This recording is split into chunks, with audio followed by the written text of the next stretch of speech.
I've always loved hair since everything about me. I went to Coppin. I started as a nursing student, and it just wasn't for me. And I struggled through biology. I struggled through it because I wasn't happy. Ultimately, I wasn't happy. I remember sophomore year, running home to my parents like, Mom, Dad, I think I'm ready to change my major. I want to change it to business.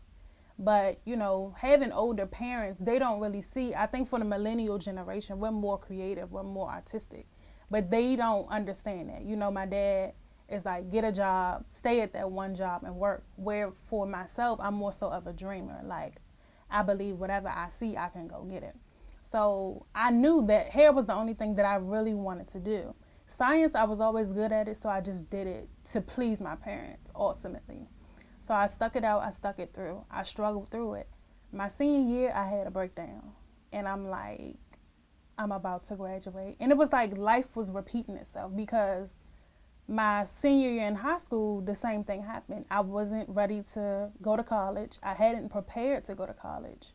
So it was the last minute. All of my friends were getting acceptance letters, going to Towson, St. John's University, North Carolina A&T, and I had nothing. So, I applied to PG as a last resort. I applied to Bowie State, and I ended up going to Bowie State my freshman year. So I'm actually a transfer. But I say all that to say, it took me a while. My process was kind of long. So my senior year, I'm in Coppin, it's time to graduate, and I'm still not sure. I'm about to walk the stage, and one night I'm just like, I can't do this. This whole time I'm studying. I was studying pharmacy at the time, saying that I was going to take the PCAT. My parents just knew I was going to be a doctor. But I knew in my heart that wasn't for me. Like, I couldn't get up every day to say I'm a pharmacist or I'm a pediatrician. I wasn't passionate about it. I had no drive. My friends, they were so supportive in the process. And it was like every day people would be, pouring into me, Jen, you need to do hair. Like, if that's something you really love, just go ahead and do it. But for me, my parents is my biggest support system. So I always look to them for everything. And that's where I kind of fell short in college because sometimes you depend on people to get that second response or that, for them to agree with you, and they may not. And then you end up being stuck with the overload or the burden because you're not happy because you want to please them. So that's kind of where I left off. I decided to apply to Clark Atlanta because I just knew, like everybody else, I was going to move to Atlanta. And do hair, the typical story. But no, it didn't work like that. God had another plan. I didn't get denied. I didn't get accepted. I heard nothing back. I ended up going to the school. I toured. I loved it. I just knew I was moving to Atlanta. And this was the summer of 2016. So I seen a post on Instagram, and there was a job for a shampoo assistant. I just graduated from college. I have a biology degree. So I took the job because I had nothing else. And I knew I didn't mind doing it because I was working in a salon. It's something that I love. I got up every day. I loved it. I lived for it. Even though I wasn't making, you don't make as much money, but to me, it wasn't about the money. I just wanted to be in the industry. So I went, and there was a turnaround. I immediately stopped myself, and I said, look, this is something that I really have to do. I want people to be able to take me seriously as a professional. And a lot of people in the hair industry, I feel like those in the hair industry don't get as much credit as they should. And even myself, like I used to discredit myself and say, oh, well, it's just hair. But no, it's bigger than that. Like, it's so much that goes into hair. Like you said, it's a healing process. And for me, I believe, like, that's one of the gifts God gave me. Like, before cosmetology, I taught myself. I did it as a child. So this was something God gave me. It's a natural born talent. Of course, I'm learning every day, and it's always, areas to grow. But I just feel like I have to be doing it. I wake up every day, and I want to do that. So it's just something that I can't run from. But yeah, that's just How did your HBCU experience relate to, correlate with, or have an impact on your decision to go on to do cosmetology? Um, being at Coppin, I learned a lot about myself. I didn't know much about myself as I thought I did, prior to entering. But I don't know, just being at Coppin, I learned that I was a leader. I learned that I was a woman of influence. I learned that I was a woman of impact. And I've always, as a child, I've always shadowed myself to the back, or I've always was a shy one. But to see, people say, oh my God, Jennifer, you encouraged me to do this. Or even with hair, I would do my clients and I just speak. Sometimes it just flows. And for me, it's therapy. And I don't realize, my gifts and my talents. Like, I will always count myself out. But just being at Coppin, I was able to really blossom. And I guess being at Coppin gave me a sense of freedom. You were able to do whatever you wanted to do, whether it was start an organization, join as many organizations as you wanted. You were able to be free and be yourself. And with that, I was able to learn more about myself. So as far as cultivating hair, you say? Yeah, how did it correlate to your decision to go on to do hair? Like, or how did Coppin as an HBCU impact your hair journey? I guess it encouraged me. It opened my eyes more. I would get clients like left to right, and most times it would be without even promoting myself, just word of mouth. Like, especially like events, homecoming, like my dorm was flowing with people. I guess that's for the most part just inspiring me and encouraging me. I met a lot of people who encouraged me on this journey to really say, Jennifer, like, follow your dreams. I'm always the type of person to say that'll push other people. I push other people to do great, but I don't never take time to debrief and say, okay, well, Jennifer, what do you want to do? Like, it's your time, So I think it really opened up my eyes to say, live out your dreams. You have the freedom to be who you want to be. No one's judging you, and you'll meet people along the way who's willing to push you. God will put people in your life who will carry you throughout that journey. So it really opened my eyes to the leadership in me. And with hair, it's two aspects of me. I can say I'm a mentor, I'm a stylist, but to bring that together, ultimately, I'm an advocate for women. So it ties hand in hand. And with that, at Calpin, I don't know if you know, but I was able to start an organization, Pure Queens. And with that, it was an acronym. It stands for Purpose, Unity, Restore, and Empowerment.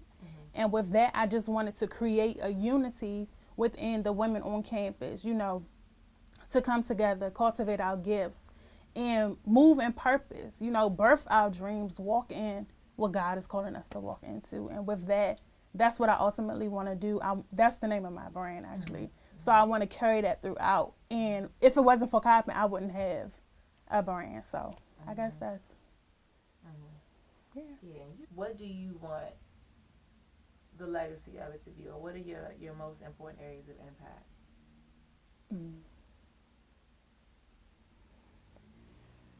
Okay, so ultimately, I'm a spiritual person. I don't know.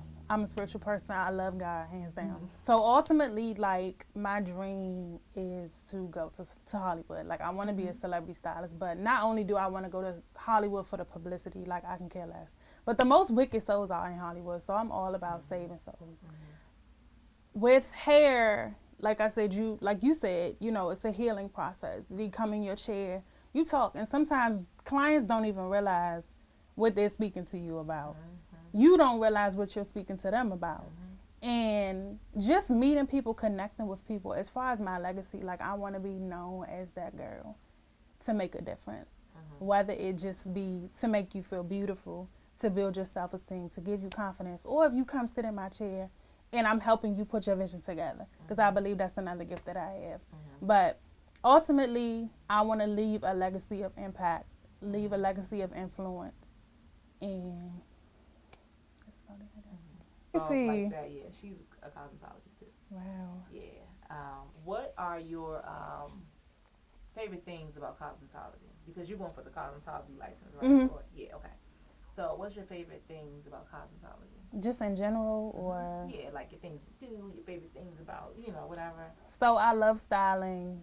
That's as far as the physical aspect, but ultimately, like, the best feeling to me is when my client gets out of the chair and looks in the mirror and feels like a totally different person than what they came in, feeling like. So cosmetology, I love everything about it. It's no thing bigger than the other.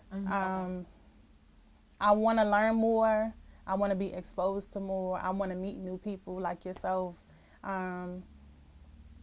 It's just bigger than just doing hair. Like, it's so much that goes into it. The industry is so much bigger. And I have a biology degree, so I'm actually, one of my dreams is to actually launch a product line. So that'll be another aspect that I want to tap into as well. So for me, synergy energy is really important. I think it's important that I make my clients feel comfortable. When they come in, I never know what someone is going through.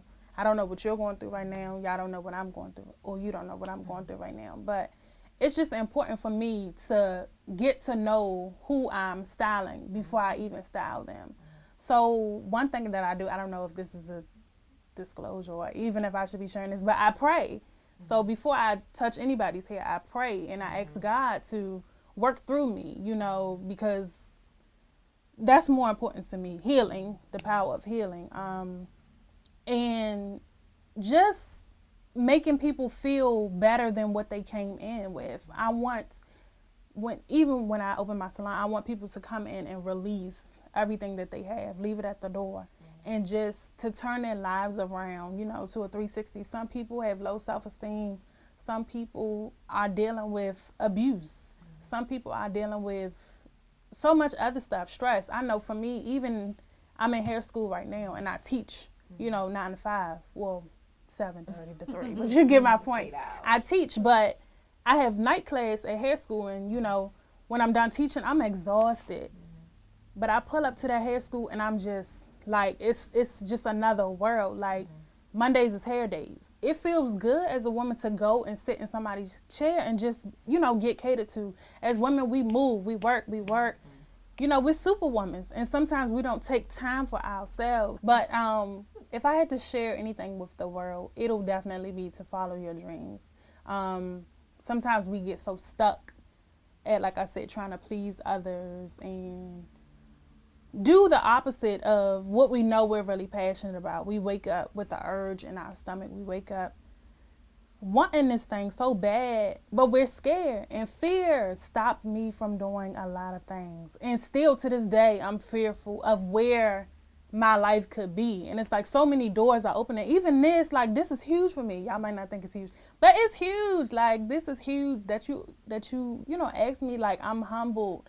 It just goes to show that God is real. And when you put your mind to something, like, nothing goes in vain. People see your work, and just stay inspired, stay passionate about what you do. Don't let anybody declare that you aren't what you know you are.